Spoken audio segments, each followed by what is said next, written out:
Rolas iki panjen Pak Rolas iki. Heeh. Wis dikulur sampe. Asra berarti kok terus. Iya. Wong iya itu dadi iya. Serangan yang sabur rabu. Tasih serangan kan santro sari. Itu hukang. Ndek bakon anggere main. Nek sone jadi mati sok duwe laras yo. Oh, karuan. Aku ngomong yo. Satu persatu artisnya Dwijo Laras Indonesia. Kita panggilkan spesial untuk Betek Bandung Ngeronggot Nganjuk, tepuk tangan. Hadir spesial untuk Anda semuanya. Salam sayang tak akan hilang, salam rindu tak akan layu.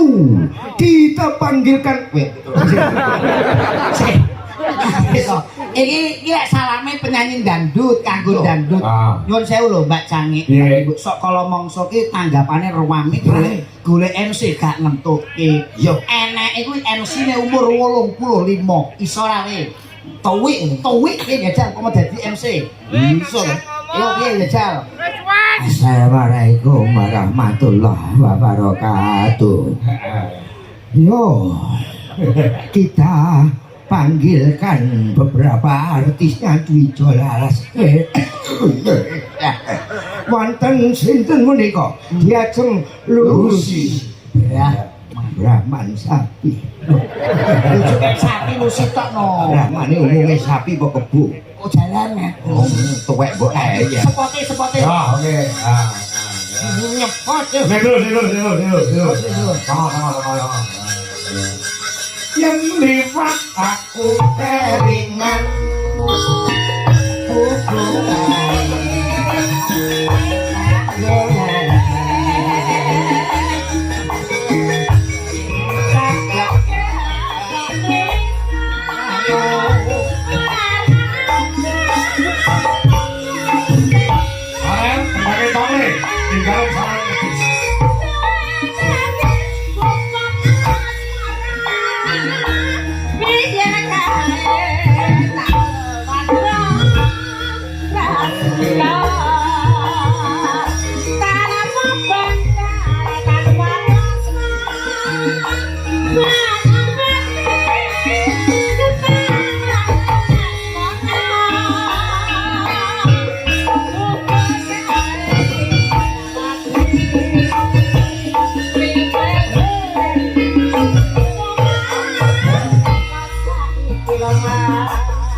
Iya, Mek.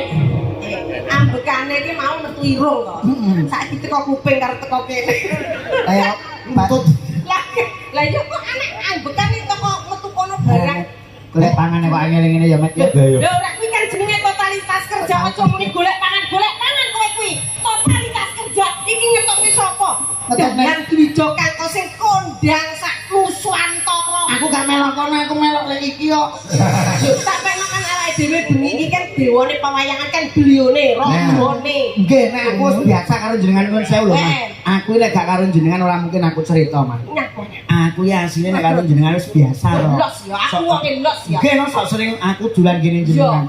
Komet iki mah lho ngrasani ning musala iki kaya apa. Kowe ora ngrasani jenengan. Enceng, rasane apa? Mulane ndek dulure ku ndek kancane rapate akeh. Apa bintang tamu arek sinden lusi stowek barang ora isin. Lah niku lho kula. Sopo? Komet. Ya Mas Kangkong nggih. Ah, iya. Aduh, Mbak. Maju. Mboten Budi. Mbok Dek kapan aku rapi Pak Dewi. Rasen. Kowe ngerti apa ora saiki? Ora eneng saiki jamane saiki wong tuwa iki ora eneng. Mergo saiki jamane jaman canggih. Ngeten lho. Jaman canggih. Ngerti saiki usume aku dek nyebar tarik benang, ngerti? Dek ben tak tuwek kebanteran Pak Dokter lek geret paling motoku pindah ning batuk. Malah iki ora sida tak balekne. Kaya ya. Nek muni apa? Mboten gawe iki isi combe. Ora ya, aku nek karo jenengan sok kala mangsa WA sharing to, Mah. Aku iki komet asine kula ora kepeksa duwe kanca iki isin kula, Mah. Apa lusi lho sinden apa disrikile drijine kaya jahe ngono kuwi lho. Lho, aku mau ngomong tuwek ngono, Bro. Kuwi tak nek muni. Iki mau ning burine musola apa sinden tuwek barang kok pola ora karuan. Jajan kuwi sesuk nek mulai rak mijetno lho. Piye kowe muni piye? Boten. Kowe mirengne dalange tuture Pak Dalang mau ora? Boten. Barang ki lek tuwek ki saya enak contone. Woh-wohan ki lho. Nek Apa woh. enak kates ya to? Nggih. Lek entah ya ora enak tlutuhe akeh, tapi lek mateng kadipangan enak. Pelem nek tuweke rasane legi. Kecut lek nang kecut lek tuwa enak legi. Kowe mirengne dalang ora mau. Jeruk nek tuwa rasane piye, Mah? Legi nek nongkae kecut apa nek tuwa ki mesti enak ya, Mah ya. Lho, sampean tau main sayur bung? Tahu? Tahu? Ya tak ya tahu. Kayak nom apa tuweke? Ya nom. Nyapa gak ngaku sing tuwek? Ben bongkok kowe. Main galer ya. Tapi nek tuwa kan luwih berharga ya, Mah ya. Mas nek tuwa regane piye, Mah? Ya. Ini larang Mas lek tuwa ya. Kayu nek tuwa regane piye, Mah? Kayu jati larang. Kayu jati ku lho nyawamu ora oleh nggo tuku kayu jati kuwi. Nek tuwa ki larang, Met. Alah, bene ku rak kayu. Padha karo bong kuwi mau lek tuwa dadi pring iso gawe omah kan manfaat bagi manusia. Dadi wong uripnya aja sok nyenyek-nyenyek. Nek tuwa ki mesti larang, Dek Met. iki lho umure karo aku kaceke 3 tahun besok tuweke padha le. Lah iya. Lah wis tak bayangne dek ben nyun sewu lho Mas Karko. Alah lek Mas Karko kan gagah. Gagah. Wong nang duwite akeh mbok teko tuwa ritek yo Pangkat sehat, gagah. Oh, bahagia. Lah lek iki lho pelawak le alah rata-rata ki tuwek yo setruk ngono kae to le. Ya aku yo karo anu kae ning pasar yo ketemu komet. Alah komet. Kowe jarane krungu kok dek ben arep lara setruk katene bongko to le. Ngomong jare karo aku kacek 3 tahun. Tapi ya. Lho kancane dene padha nyewu kok. Oh kancane dene tuwek-tuwek kene jek bocah kok. Lah kudu bersyukur dadi wong urip ning alam donya ki Ya, bersyukur. lek Gusti Allah ngersani ya Mas Karko. Ya, Kok benar. tidak harus tua dulu. Saya belum pernah kamu belum pernah merasakan tua tapi saya pernah merasakan muda. Ngono. Muda. Oh, lha kowe diumbar-umbar kok plak-plak lho. Mergo tuwa iku luwih pengalaman ya, Mas ya. Seniormu. Iya tapi yo cukup plak-plak iki ning panggung lho. Iki ngono jenenge menunjukkan kasih Sayang Kok tak sisa kok plak dikira. Ha pisan kan ngene. Lho. Kenapa? Aku Ora ngono. Oh, tenan. Ora Jare gak loro. Papa papa. Wong bersyukur ketemu Mama Lucy. Ini loh tak omong iya. Dalem, Mak. Dunia wong lanang kuwi apapun yang terjadi kepada perempuan itu selalu berusaha memanjakan seorang perempuan. Ngono ki contone berarti kowe lek meratukan seorang istri seperti Pak Kangkong nyambut deng kayane dicaosne budui. Arep perawatan opo kelakon. Wih. Lah kowe? Nyapa? Lah kowe apa ngono? Kowe suami takut istri. Sing takut istri ora aku. Sopo? Kire. Saiki Sik. Kamu mungkin yang perkara kok iso ngarani aku takut istri. Dulu. Aku kita gagah ning panggung kowe pimpinane wong sak rombongan. gagah aku lho, Pak. Kok iso? Aku kerja iki ora ditutne bojo kok nyantai kok los. Ya ape mampir nanti oke. Guyangan oke. Yakin kowe ora ditutne bojo? Warung semok oke. Ora ditutne bojo? Oh. Lah anakmu loro lho do melu kabeh ning arep iki lho. Anakku wis suwene gak sak mampir-mampir kok. Jarman karo Jarmir iki loro. Wah, lapi. Lah iki ditutne bojo iki dikira wong lanang kok dikaro wong wedok. Dadi nanti gak iso mampir. Salah. Alah yo. Wujud cinta besar terhadap istri dimanapun harus kita bawa. Yes, ikut mewujudkan seorang laki-laki sing tanggung jawab karo garwane sing merakukan bojone. Kowe padimu menutupi kelemahanmu to? Yo, Tak bayar cek bener kenane sing wedok. Mama Lucy lho nurut to, keluarga yang bahagia itu ada 3. Oh, iya. Mangan bareng, sholat bareng, Iya. adus bareng. Ya Mah, kowe tau adus bareng karo Bapak ora? Aku moh lagi mangan bareng tau karepku ben mesra tak kon dulang. Mulai tanggapan isu didulang arep omah. Tanggaku budal kok anu komat ki apa lara to kok didulang. Ben ketok mesra kok Kasih sayang piye salat bareng adus bareng itu tanda cinta dalam berumah tangga. Dek ora gelem wong bojone gedine rong aku lho. Aduh dicemplone gedhe jedeng ora iso ngangkat. Dek kuwi bojone gedhe kaya aku. Adus piye ora Aku bongkar jeding ping 4. apa? Yo gara-gara gegeden. Yo, kita jalan loro gini aku sudah berbangga luar biasa nggih. Wis bangga ditangkap. Lantaran Mas Kangkong wis saged tepang Pak Pri kali warga masyarakat mriki iki ngerti. Betes. Setahun kepungkur lek kejok. Nggih. Makane tenan lek ku wedi serak kaprah Mas Kangkong iki mang. Wedi ra. Dobel campur sari ra tak tampa demi Pak Supri. Karo warga kene. Apa enak? Duh, apa nek oh enek no sorry no Cari kok. Campur sari enak. Enak. Wayang iki. Nang Blitar. Ora wani dobel. Ora wani mergo deman awake ya wis tuwek. Dadi kamu siji ae aku dobel-dobel biyen awake dhewe sehat ya. lah aku iki masuk tua-tua iki. Ya ta? Ya ta? Wendi kowe aku. Wendi kowe karo aku. Ini. Ini. Ora iso. Aku kaya pelatih.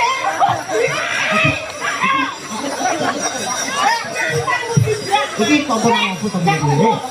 Ini aku gak seneng salah satu. Ini masuk itu. Repok.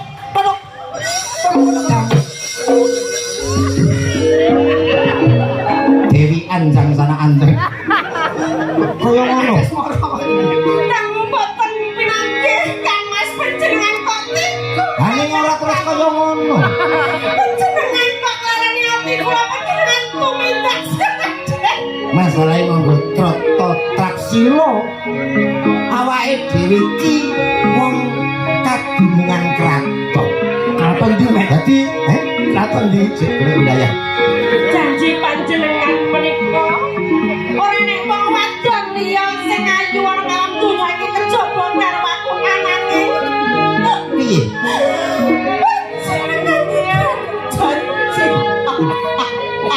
Ya ta asma. Ya mau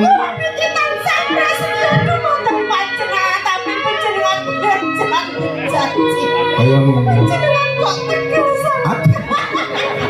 aku ora ngendani janji.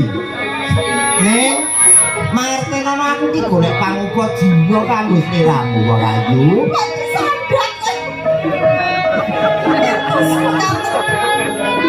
Aku mari.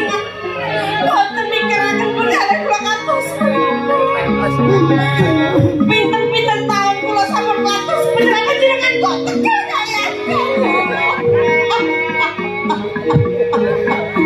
Wong ayu, percaya karo aku ora bakal mliya. Mangertenono. Kaya ngene pola iki kanggo sliramu wong ayu. Lumih mekar lan semi. Kanggoku. Kok kaya puspitan kala iki. Asli panjenengan Mas. Kusuma. Panjenengan tresno kalian kawula saestu. Batu sangat kermas. Kami janji dipun. Sikat men. Sikat ya aku gak rangkepan kulo. Yo kok iki iki gampang lho. Wah, bagi ono kasus. Surat. Mas.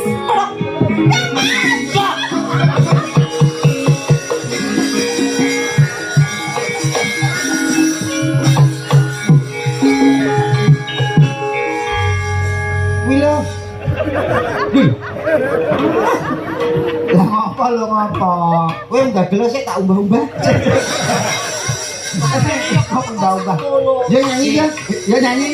Nah, mereka wonten permintaan Mbak Lucy. Wonten. Saking mrene Pak Supri. Ibu Adi nyuwun lagu entit. Lah iya.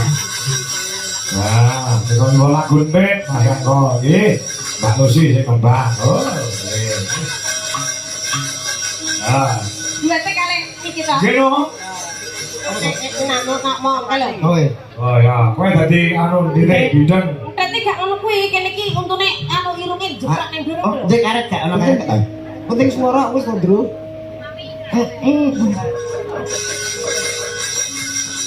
Eleng ado-adone sik ta. Kamu sing bisa ado-ado.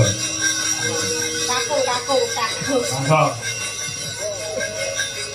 dereng boten dibeto. Ya. Oh, nggih. Niki dereng siap niku. Wis iki apa-apa. Ya sakniki ae kene. Akhirnya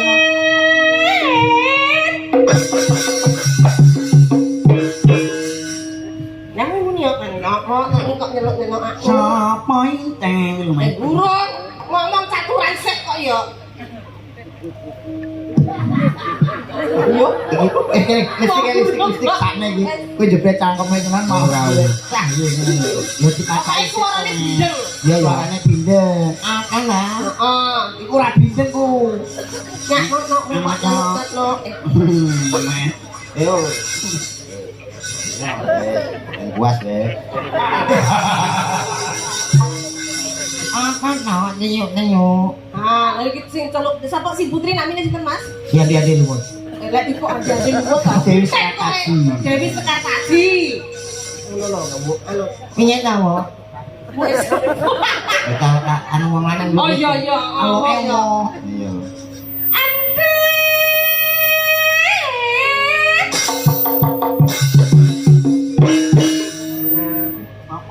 Heeh. Nah, apa Iya anu kowe dhewe ndek ya kowe kowe kabeh. Mana ya. Oe omong kowe nek manut apa? Ndek ngene ayo.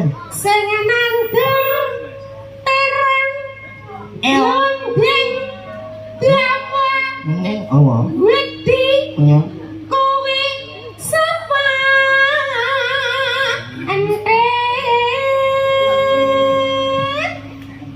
Ati ngandung aku ngomongnya.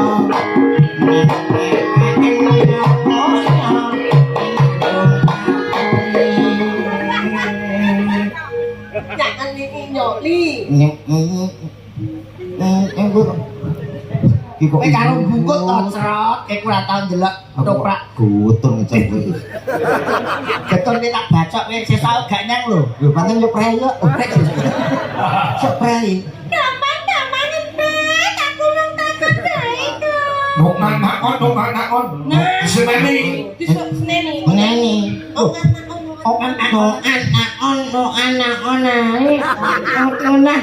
Nandung aku. Ih, balene nek kok nggak. oh si mater kowe tante Yo. cilik apa gede Lho, nek. oh Tak ngono kangen iki. Iya ya. terus lakune ngene ngono lho Ah, ndak kosong.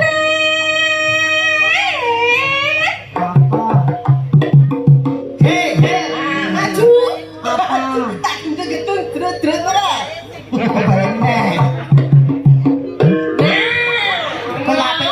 Kowe ngono ya met malah met.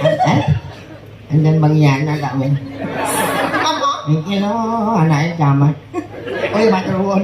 sing nanggur timun cuwilik bongkeng kuwi sapa ente Nyuwakne ya lho. sing nanggur Ate nandung aku ya ndang pepen ya moco dadi ijoni. Sikile iki tenan apa piye to aku takon bae Nah, anu kowe ya ben iso menjiwa tak tabrak bis. Lho kowe iki aku iki Nya ngono. lah ngono. Asin dulu. Piye? Ayo maku ya, Jang. Maku.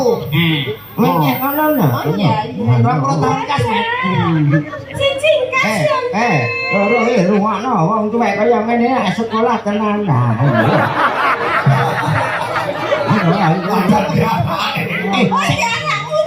Kowe duwe Pak ngono kuwi isin kok ora? Lah kowe isin ora? Oh gak isin, Met. Berarti wis mbok doktrin ya, Met. ya tenanan apa piye Nek iki tenane iki gak ketokne sing kok iki. ganteng men to anake Tanggone ganteng-ganteng ya Met tanggamu ya. iya kok keterangane Jek nek wong kontrak omah wong luar negeri iki terus tukul iki. Aku tanggapan kami ya wis ben diurut. kok sedekah anu kowe tegese sedekahno sudah kok rasa. Siji gas yo Ndut ya. Ngono ya kan nek.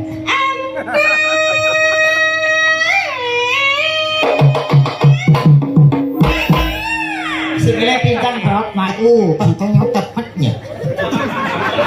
Apa kono wis modok ngantuk. Nak kuwi kaya cigak kok pitet. Ya kan jahat kalau aku. Sing nanggur jagung Jagung. dawa Ya. rambutnya Mute. keluar Mute apa? rambutnya Rambute. Rambutnya. rambutnya pendek Ini kalau sepele. Nah wis bar rambutnya terus culno. Kok iso pangkat diketeknya. Ane tak keprek sangemu. Wong kok rambutnya dawa adang-adang anang-anang. kuwi sapa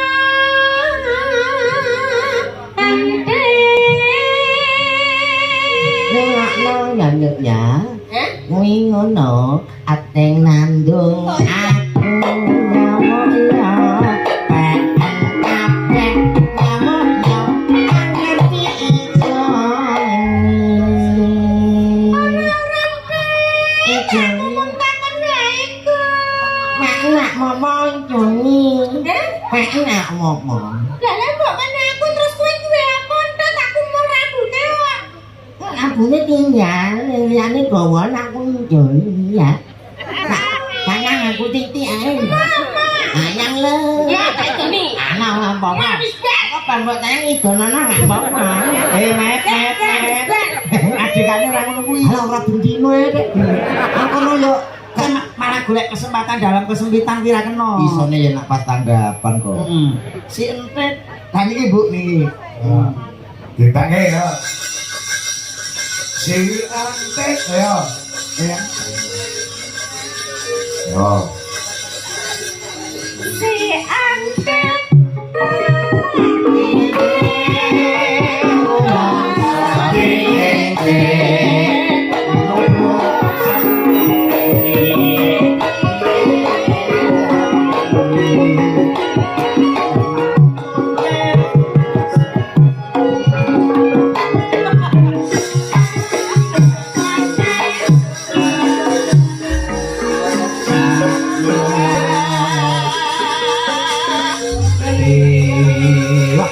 Nyun sewu niki pancen tembang lawas iki Lawas. nggih abun kene ning ngaturi kurang sekesa ya Mak ya. lah iki ya mau ngono kuwi tok Nggih.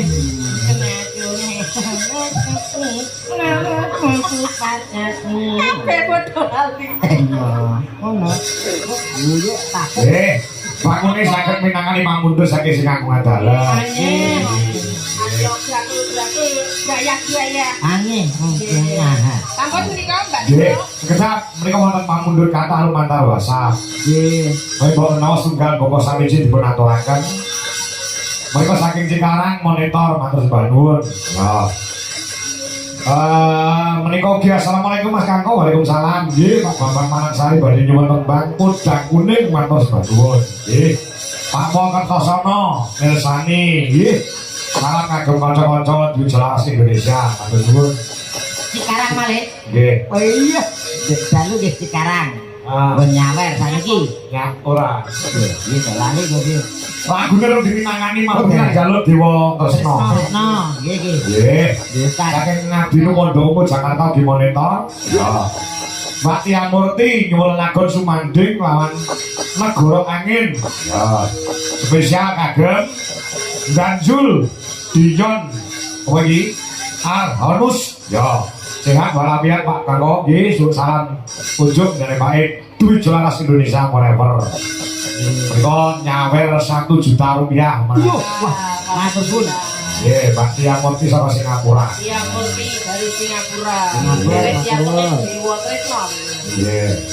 Uga mereka tasih kalih kula wacan riset nggih, Mbak Lus. Nggih. Nggih, Pak Darwi getas nyuwun gede aja dipleroki, sampun katur. Nggih. Nah, mereka nggih assalamualaikum Pak Kangko nggih. Saking Bilang Bangun Gilirejo Bogor, Jawa Timur. Malam ini monitor Magelaran. Wayang kulit semalam dulu muga Pak Kangko sehat selalu. Kalian diumumaken Mbak Lucy Brahman. Kalian Mas Komen. Ya. Insya Allah kula badhe sowan malih wonten Nganjuk. Benjang tanggal sekawan Juli wonten ing Grojogan Brebek Nganjuk. Nggih. Nggih, terus 18 Juli mangke sowan ana daleme Mas Erik saha Mbak Sari dusun Kewajon Desa Sambiloto Kecamatan Baron sekolah wau tindak mriki. Wah, nggih luar biasa. Alhamdulillah ditresnani dari Nganjuk Mbak Lucy. Kiai Nganjuk yang kene sak niki idola. Penggemar seni budaya yang luar biasa, ngeluri budaya Jawa, pecinta wayang khususnya. Niki nyun sewu nggih ditenggani kalian dulur lanang. Sapa Mas? Mas Mukidi saking Woto Channel. Woko. Woko Channel. Woko. Mungkin lho. Nggih. Sing disuwun podha kuning Mbak Lucy. Podha Saya kuning. sumandhing kalian suara angin sing disuwun suarane Bu Dwi Kurniawati. Oke. Udah kuning apa Dewa Tresno mau? Dewa Tresno nggih saged. Saking Cikarang wonten dalu. Mumpung niki Mas Komet wonten. Wonten siap Dewa Tresno. Yo musikipun Mas ya. Wah, Mas Tulus Cikarang Mangun itu pal dalu kula aturaken sak menika. Ngono maaf. Ya. Makanya di harap musiknya plus gamelan. Yo. Dewa Tresno karya Ki Rudi Gareng. Yo.